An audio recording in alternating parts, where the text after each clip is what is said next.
ज्ञान योगी की इस अनोखी कक्षा में आपका स्वागत है। मैं हूँ आरती। चलिए शुरू करते हैं आज का अध्याय। MS Excel 2007 के इस अध्याय में आप सीखेंगे गो टू फंक्शन का उपयोग करना। अगर आपने किसी वर्कबुक की किसी एक वर्कशीट पर या अलग अलग वर्कशीट पर बहुत सारे डेटा बनाए हुए हैं तो किसी पर्टिकुलर डेटा पर जाने के लिए उसे हमें ढूंढना पड़ता है। इस प्रॉब्लम को दूर करने के लिए हम गो टू फंक्शन का यूज करेंगे। उदाहरण के लिए ये हमारी वर्कबुक है और इसमें अलग अलग जगह पर हमने काम किया हुआ है। गो टू फंक्शन की सहायता से किसी भी पर्टिकुलर डेटा पर जाने के लिए सबसे पहले हम उस डेटा को सिलेक्ट करेंगे। जैसे हम इस डेटा को सिलेक्ट कर रहे हैं और फिर उस पर राइट क्लिक करके नेम और रेंज पर क्लिक करेंगे। अब यहाँ पर आपके डेटा की जो भी हेडिंग होगी वो ये नाम अपने आप ले लेगा। अगर आप उसको बदलना चाहते हैं, कुछ और नाम रखना चाहते हैं तो वो आप रख सकते हैं और उसके बाद ओके पर क्लिक कर दें। इसी तरह सभी डेटा को सिलेक्ट करके यही प्रोसेस करेंगे।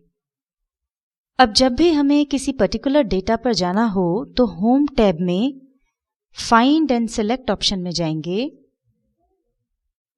इसमें गो टू ऑप्शन पर जाएंगे और जिस भी डेटा पर जाना हो उसके नाम पर क्लिक करके ओके पर क्लिक करेंगे। मान लीजिए हमें सुरेश के डेटा पर जाना है तो इसको सिलेक्ट करके हम ओके पर क्लिक कर रहे हैं। ये देखिए हम इसके डेटा पर पहुंच गए हैं। इसी तरह यदि हमारा डेटा दूसरी वर्कशीट पर भी हो तो हम उसके लिए भी गो टू फंक्शन का यूज कर सकते हैं। इसके लिए हम शीट 2 पर जाएंगे।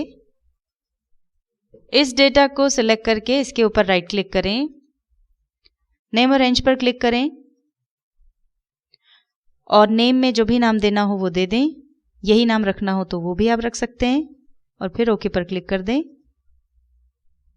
अब मान लीजिए हमको पहली शीट पे जो डेटा है उस पर जाना है तो उसके लिए वापस हम गो टू फंक्शन का यूज करेंगे। उसके लिए होम टैब में फाइंड एंड सेलेक्ट पर क्लिक करेंगे, यहां से गो टू पर क्लिक करेंगे और अब इसमें से जिस भी डेटा पर हमको पहुंचना है उसको सिलेक्ट कर लेंगे और ओके पर क्लिक कर देंगे। ये हमने जो डेटा सिलेक्ट किया है वो शीट 1 पर है। ये देखिए शीट 2 से अब हम शीट 1 पर पहुंच गए हैं। इस तरह हम गो टू ऑप्शन की सहायता से अलग अलग डेटा पर शीघ्रता और आसानी से पहुंच सकते हैं। यदि आपको हमारी ये वीडियो पसंद आई हो तो YouTube पर इसे लाइक करें, अन्य लोगों के साथ शेयर करें और नई वीडियोस की जानकारी के लिए हमारे चैनल को सब्सक्राइब करें।